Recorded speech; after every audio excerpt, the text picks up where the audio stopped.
चर्चा कर रहे हैं।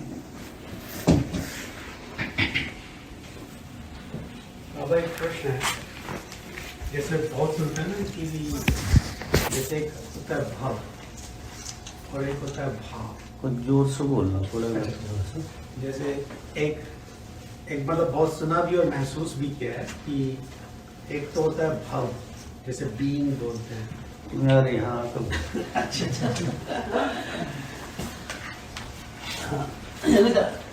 एक तो बोलते हैं भाव, भाव होता है ना, भाव भाव, और एक भाव, जिसे भाव बीइंग को बोलते हैं। जैसे बीइंग को होने को जैसे बोलते हैं कि भाव, और एक भाव। इनमें क्या डिफरेंस है या रिलेशनशिप है?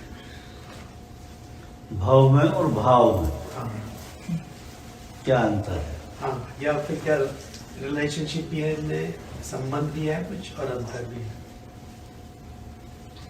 भाव, तुम होने को भक्त बोल रहे हो। हाँ, ऐसा मतलब बहुत लोगों से मैंने सुना है, इसलिए मैं थोड़ा confusion जैसे हो गया। भाव का भाव तो समझ में आया, Feeling हो गई, emotion हो भाव गई। का मतलब क्या है आपके लिए? भाव नहीं, भाव वो हो गया जैसे ठीक है, फीलिंग, भाव हो गया जैसे फीलिंग, इमोशन, हम्म। राइट? इमोशन को कहते हैं इंग्लिश में, जैसे ना कि भाव है ये मेरा, और एक भाव, जैसे ओशो ने बोला बीइंग, एक बीइंग होना, राइट? भवसागर भूतेन बैठो। भवसागर भूतेन भव।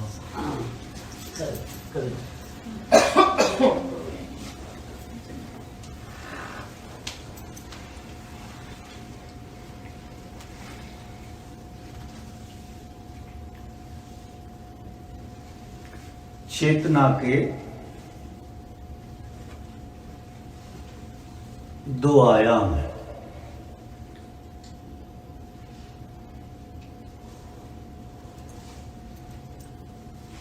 एक आयाम उसका है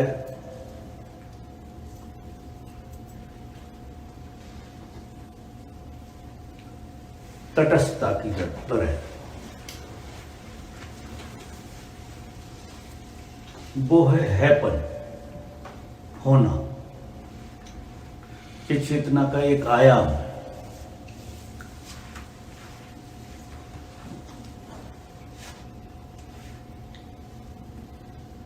इस आयाम में कोई टिक नहीं पाता, छूता है सिर्फ और फिसल जाता, सिर्फ छूता है।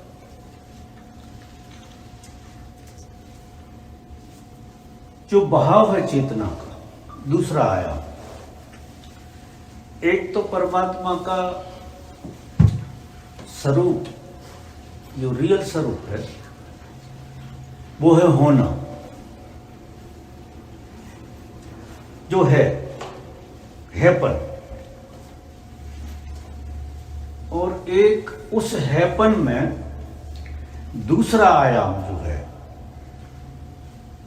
वो है होने की प्रक्रिया,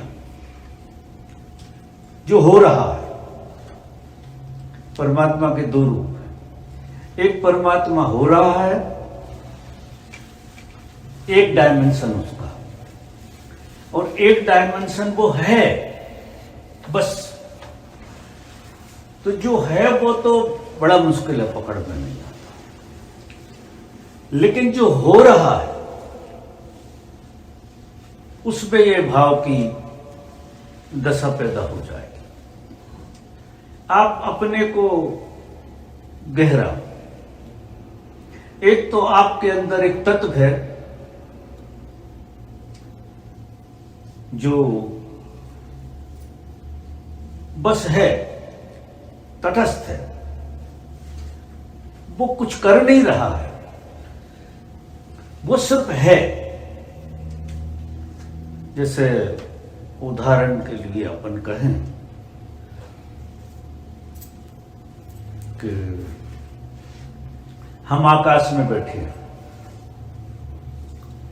अभी आप बैठे हैं आकाश में, आकाश है का प्रतीक हो गया।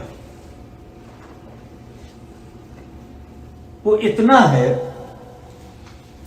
कि हर जगह है। क्या आप डिवाइड कर सकते हैं आकाश को? कोई कर सकता है? आकाश को काटा छांटा चलाया उठाया नहीं जा सकता है। आकाश है। सबसे ज्यादा मनुष्य के भीतर आकाश है, सबसे ज्यादा। लेकिन वो इतना ज्यादा है कि उसकी प्रतीति नहीं होती। प्रतीति किस चीज की होती है? जो है और नहीं है, कभी है और कभी नहीं है। परमात्मा की प्रतीति लोगों को इसलिए नहीं होती कि वो शाश्वत है, वो सदैव है। अब उसके होने से जो हो रहा है वो भाव की बात है। तो एक दूसरा रूप है होना, जो हो रहा है वो भाव की बात है। जैसे देखो, एक रूप आपका है और इसमें फिर दूसरा रूप, विचार हो रहे हैं, भावनाएं हो रही हैं, शरीर की फीलिंग हो रही है, कितनी चीजें हो रही हैं कहीं। इस सृष्टि में देखो, चांद हो रहा है, सूरज हो रहा है। अब ये जो होने की प्रक्रिया है वो उसका दूसरा रूप है। तो सृष्टि में और परमात्मा में भेद नहीं है। परमात्मा का एक रूप है तटस्थ, जो होना है, और दूसरा रूप हो रहा है। जो हो रहा है उसमें भाव आएगा, क्योंकि भाव होगा। भाव का मतलब ही है हो रहा है। भाव को आप ठहरा सकते हैं क्या? ऐसा कहेंगे कि हमें फीलिंग आ रही है, कहोगे कि नहीं? ऐसा कहोगे? आप भाव को ठहरा नहीं सकते। भाव ठहरी हुई चीज नहीं है, बहती हुई चीज जो बह रही है, उसी ऊर्जा का बहता हुआ रूप। समझ रहे हैं आप? एक वो तत्व जो है ठहरा हुआ है और एक दूसरा हिस्सा उसका बह रहा है, वो सतत हो रहा है, ऐसे समझ। और जो है उसमें कोई कमी नहीं आ रही। इस जगत में तो ऐसा है कि अगर कोई चीज देखो, कोई चीज हो रही है तो कोई चीज कम हो रही है, लेकिन परमात्मा में ऐसा कुछ है नहीं। वो उतना का उतना, जैसे उपनिषद कहते हैं कि पूर्ण से पूर्ण निकल रहा है और पूर्ण फिर भी पूर्ण शेष है।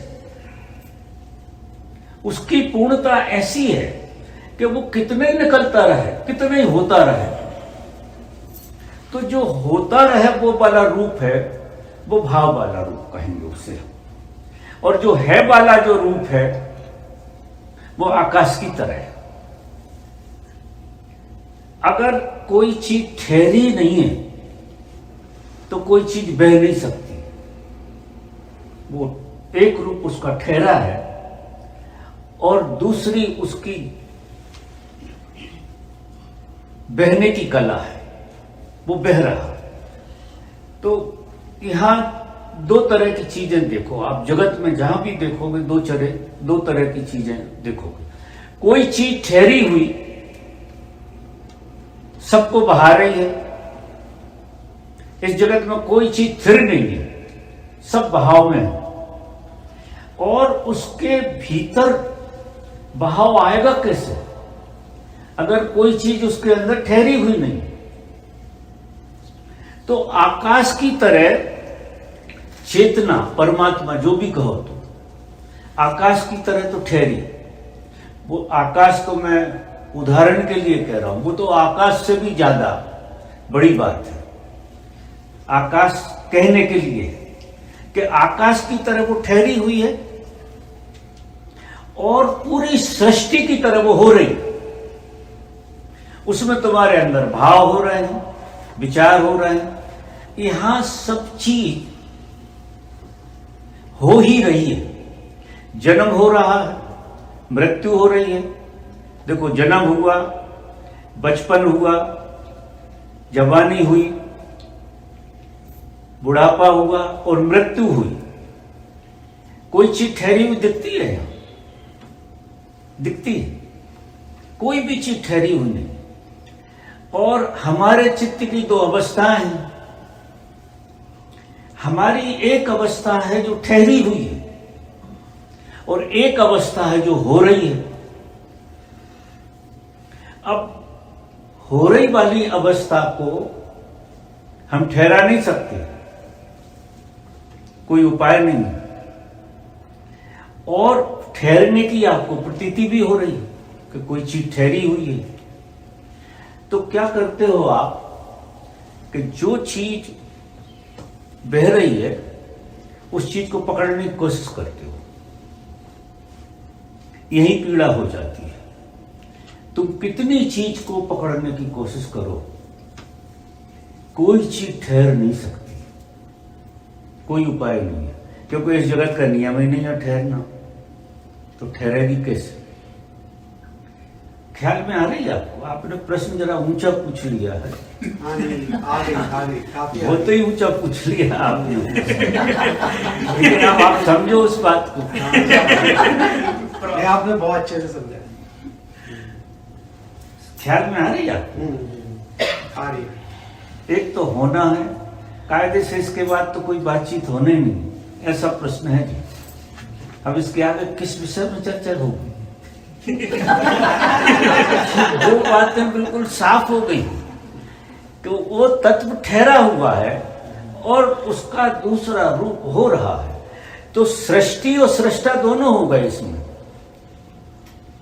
इस प्रश्न के उत्तर में सृष्टि और सृष्टा दोनों हो गए। बस यहां आप सिर्फ साक्षी हो सकते हैं, मात्र साक्षी होकर इस खेल को देख सकते हैं कि ये खेल ऐसा है कि एक तत्व तो है और एक तत्व हो रहा है जो सतत हो रहा है। सतत हो रहा है, उस तत्व में हम जी रहे हैं, उसका हमें पता है, उसका हमें बोध है। उसके साथ हम कुछ खिलवाड़ भी करते रहते हैं जो हो रहा है, लेकिन हम रोक नहीं सकते, हम कुछ कर नहीं सकते। जो हो ही रहा है उससे तुम तेज और कम नहीं कर सकते, क्योंकि वो इतनी हार्मोनी में हो रहा है, इतनी हार्मोनी में, ये सारा जगत इतनी बढ़िया हार्मोनी में चल रहा है।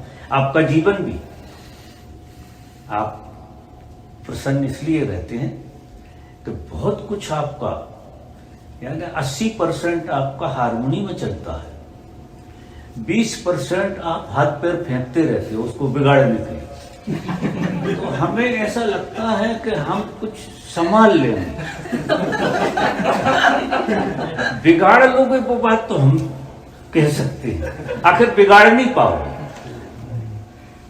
उसमें क्या कर लोगे कि जो हार्मोनी आपके अंदर चल रही थी उस हार्मोनी को आप जी नहीं पाओगे, बस इतना कर लोगे। बिगाड़ फिर भी नहीं सकते, क्योंकि हमारे हाथ में ना तो सुधारना है ना बिगाड़ना। उस होने में आप क्या चेंज कर सकते हैं? लेकिन चित्त चाहता है कि चीजें हमारे जैसी हों, जैसा हम चाहें ऐसी हो। जो विडंबना जो सब लोगों की है वो ये है कि हर आदमी ये चाहता है कि जैसा हम चाहते हैं ऐसा क्यों नहीं हो रहा। और मजा ये है कि जैसा तुम चाहते हो अगर 100% ऐसा हो जाए तो तुम उसी क्षण मर जाओ।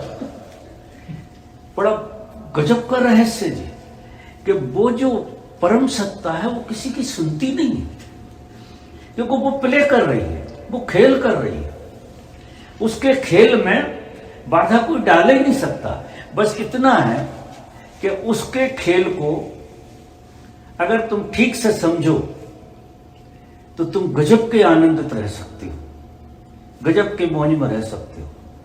तो तुम्हारी कहानी में जो कर्ता बुद्धि घुस गई उसकी वजह से किंतु परंतु और शिकायतें हैं। अगर ये किंतु परंतु जो सारी शिकायतें अगर हट जाएं तो जीवन तो बहुत बढ़िया है, जहां कोई प्रश्न नहीं है, जहां कोई उत्तर नहीं। ख्याल में आ रही है आपको बात? अब प्रश्न पैदा हुए होंगे लोगों को। हाँ बिल्कुल हुए होंगे। तो बाबा, साधना में संकल्प बहुत बार टूट जाता है और बड़ी पीड़ा होती है, तो आपको क्या? साधना में संकल्प बहुत बार टूट जाता है, तो बड़ी पीड़ा होती है, तो आप? पीड़ा क्यों होती है? संकल्प टूटता है तो साधना में बाधा होती है, साधना रुक जाती है। साधना में बाधा कैसे? जैसे संकल्प किया कि इतने दिन मेडिटेशन करना है, ऐसा संकल्प किया, और जब टूटता है तो पीड़ा होती है। नहीं, देखो, संकल्प और विकल्प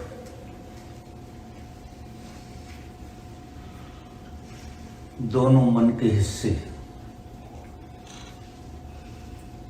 दोनों ही मन के हिस्से।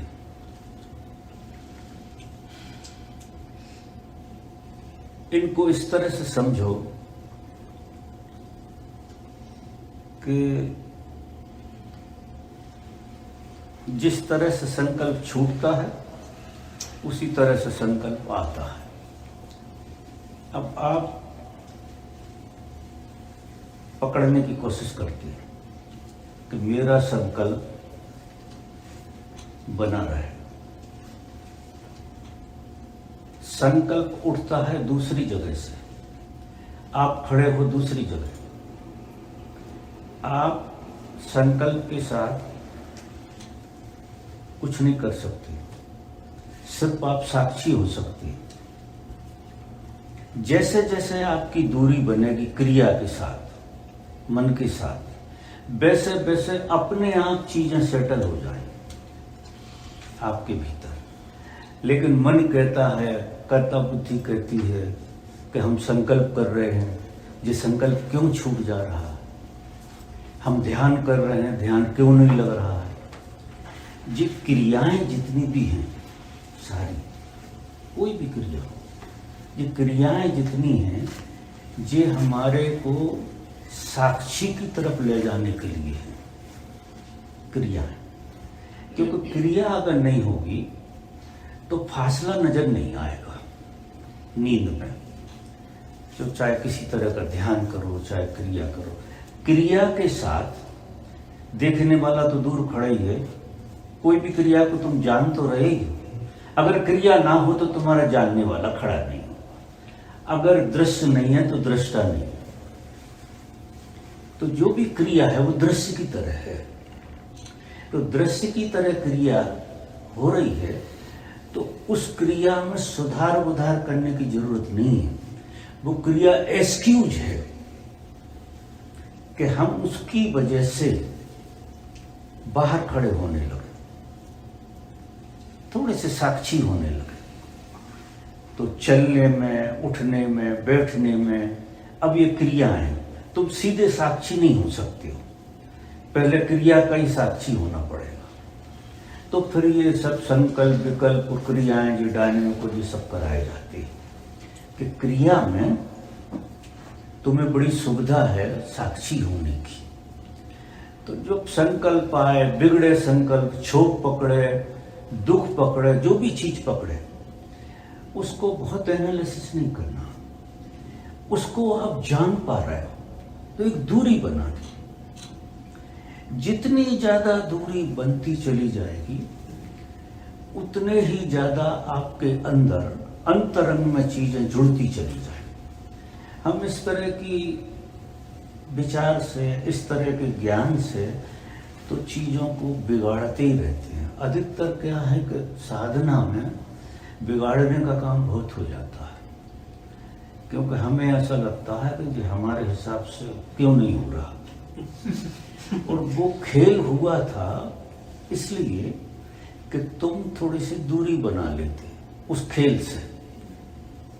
समझ रहे हैं मेरी बात? जितनी ज्यादा दूरी बनाते चले जाओ उतनी ज्यादा अपने आप सब चीजें एडजस्ट होती है। साधना तुम कर नहीं सकते हो, कोई नहीं कर सकता। साधना तुम्हें साक्षी की तरफ ले जा सकती है सिर्फ। तो इसमें कोई रिजल्ट आएगा ऐसा नहीं है कि हम इतना ध्यान करेंगे तो कोई रिजल्ट आ जाएगा, कोई ऐसा हो जाएगा। आप ध्यान की कोई प्रक्रिया करेंगे तो प्रतिफलन में जो घटना घटेगी, अगर समझ है तो, अगर आपके पास अच्छी समझ है तो हर क्रिया के बाहर अनुभव करना, क्योंकि ठहरने वाला जो तत्व है वो हो तुम। क्रिया हो रही है, क्रिया अपने से हो रही है, तुम क्रिया वाला तत्व हो ही नहीं। तुमने अपने को क्रिया वाला तत्व मान लिया है कि ये क्रिया का संचालन तुमसे हो, क्रिया तुम्हारे बावजूद हो रही है। देखो, सांस चल रही है तुम्हारे भीतर, तुम चला रहे हो रही है। खून दौड़ रहा है तुम्हारे भीतर, तुम कर रहे हो, अपने आप हो रहा। अगर तुम्हें करने की छूट दी जाए तो क्या होगा? कभी ऐसा मौका मिल जाए तो खून को तुम कहां कहां पहुंचा दोगे? जरूरत नहीं है वहां पहुंचा दो, लेकिन वो अपने से चल रहा है तो कितना सुंदर चल रहा है। और तुम क्या कर रहे हो? वहां रहो बस। निश्चित ही तुम्हारी मौजूदगी में हो रहा है। अगर तुम मौजूद नहीं हो तो ये सब क्रिया बंद हो जाएगी। तुम्हें उसका पता नहीं है कि तुम्हारी मौजूदगी में कितना बड़ा खेल हो रहा। और तुम मौजूदगी तक की तरफ ध्यान ना देकर क्रिया की तरफ ध्यान दो। इतनी सूक्ष्म क्रियाएं चल रही हैं आपके भीतर, क्योंकि आप मौजूद हो। इसलिए भीतर की किसी भी क्रिया में तुम्हारा इंटरफियर नहीं है, सिर्फ तुम मौजूद हो और सब व्यवस्थित, एकदम व्यवस्थित हो रहा। बाहर की क्रिया में भी मौजूद हो जाओ। इससे समझ लो विज्ञान कि मेरे बावजूद हो रहा सब, मैं हूं बस। इतना बोध तो तुम्हें है कि तुम हो। तुमने अपने आप को किसी तरह माना हो, लेकिन तुम हो जी तो बोध है, क्योंकि तुम हो ही। तुम्हारा होना इतना शाश्वत है, ना तो मौत मिटा सकती है, कोई नहीं मिटा सकता। सिर्फ रूप इधर उधर होते हैं, तुम नहीं मिटते हो। तो तुम्हारे होने से तुम्हारे भीतर अद्भुत क्रियाएं घट रही हैं। अब तुम्हारी बाहर जो क्रिया घट रही है उसके प्रति तुम्हें उसी तरह से सिर्फ मौजूद होना। यहां करने कराने का खेल बिल्कुल नहीं, यहां है मौजूद होने का खेल। जितना जो आदमी मौजूद होगा वो इस ब्रह्मांड की हारमोनी से जुड़ जाएगा। ये पूरा ब्रह्मांड एक इतनी गजब की हारमोनी में जी रहा है। बिल्कुल समय से सब चीजें हो रही। देखो, समय पे बरसात आ रही, समय पे गर्मी आ रही है, समय पे सब चीजें कितनी व्यवस्थित चल रही हैं। यहाँ पूरी की पूरी परमात्मा की मौजूदगी से चल रही है। और तुम्हारे यहाँ में तुम्हारा वो तत्व भी मौजूद। तुम छोटे परमात्मा तो हो ही, ये पक्की बात है। लेकिन तुम्हें क्या लगता है कि तुम्हारे करने से चले?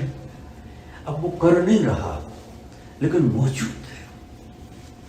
उसकी मौजूदगी से ही तुम जिंदा हो। उसकी मौजूदगी से ही ये सब कुछ हो रहा।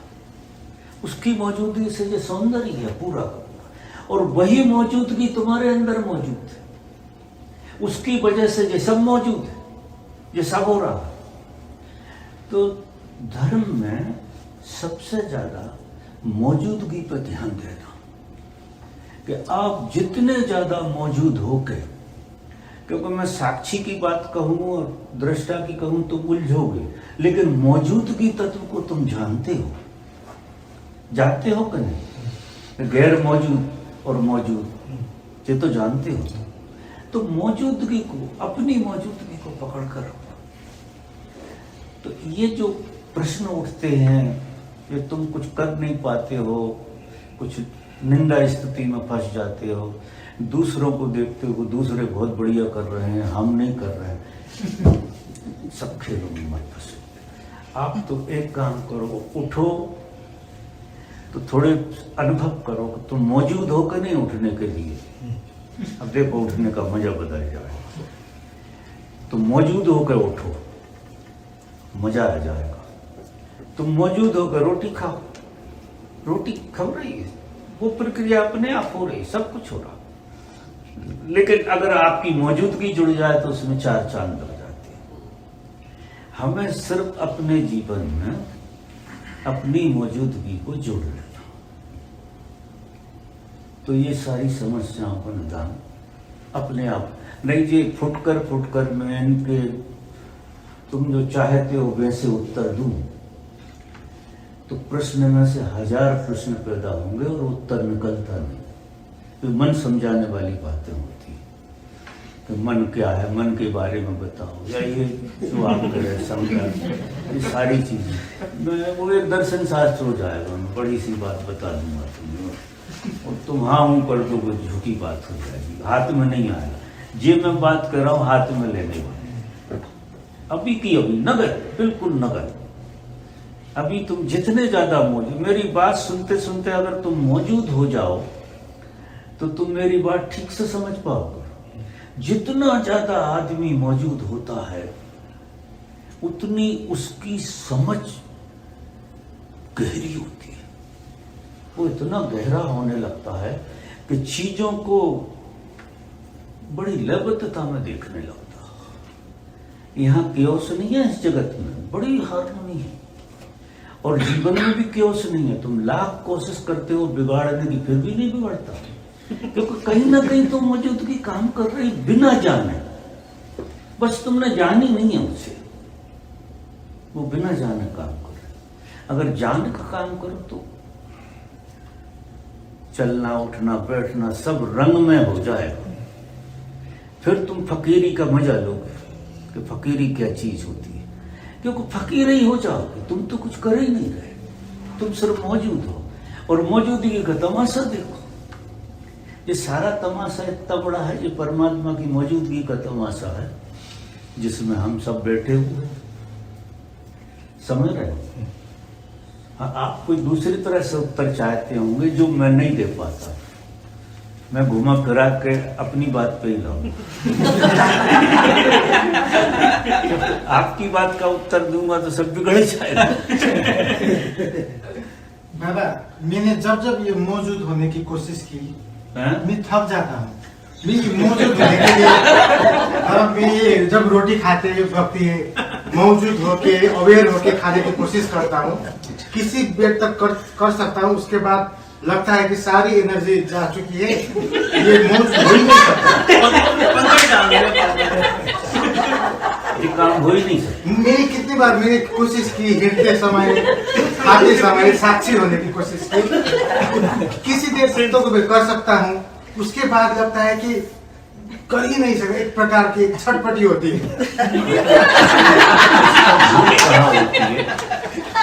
इसमें जो भूल होती है, एक छोटी सी भूल होती है। तुम जो हो साक्षी होना चाहते हो क्रिया के, और मौजूदगी आदमी की कब आएगी? जब क्रिया में मजा आने लगे।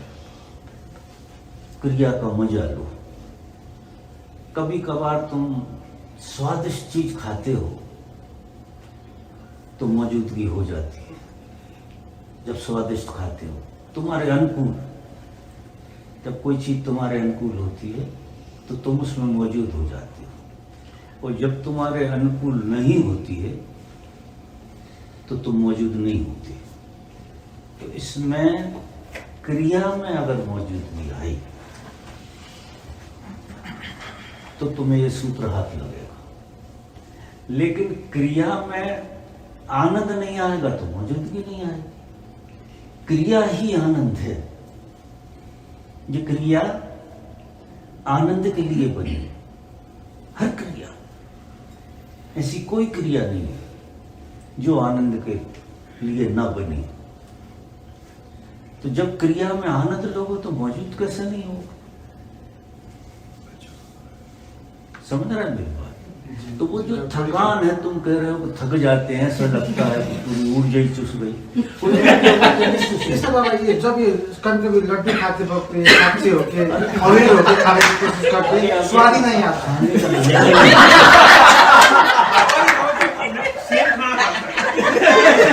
इसको बोलो और भी कुजीन है डिफरेंट। यहाँ पे तो बिल्कुल कैसा खर्चा करे थोड़ा ये सा। क्या कह रहे हैं? कुछ नहीं बाबा। कुछ नहीं बाबा, नहीं कुछ नहीं, मजाक कर कुछ ये मजाक का समय। देखो एक उदाहरण देता हूं। सेक्स में तुम क्या करते हो? सबसे ज्यादा मौजूद होते हो, इसलिए मजा आता है। उस क्रिया में कुछ नहीं धरा। अगर उसके साक्षी बनो, खड़े हो दूर से, हम इसके साक्षी रहेंगे, कोई फर्क नहीं पड़ता।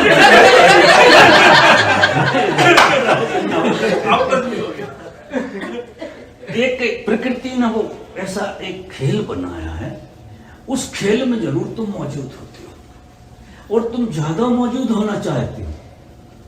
तुम्हें ऐसा लगता कि और मौजूद होता मैं इधर, और जितना जो आदमी मौजूद होता उतना ही गहरा जाता, उतना ही तृप्त होता, उतना ही बाहर भी जाता। हर क्रिया के साथ आपकी ऐसी मौजूदगी जुड़ जाए तो फिर ये प्रश्न पैदा होगा, तुम बाहर खड़े हो जाओगे। क्योंकि जब हर क्रिया के साथ हम मौजूद होंगे, पूरे मौजूद होगे तो होश में तो रहोगे, तो बिना होश के मौजूद तो हो नहीं सकते। तुम हो तो सही वहां, और बिना सोचे बिल्कुल नहीं सोच रहे, सिर्फ हो उस क्रिया के साथ मौजूद और क्रिया का आनंद ले रहे होगा पूरा का पूरा।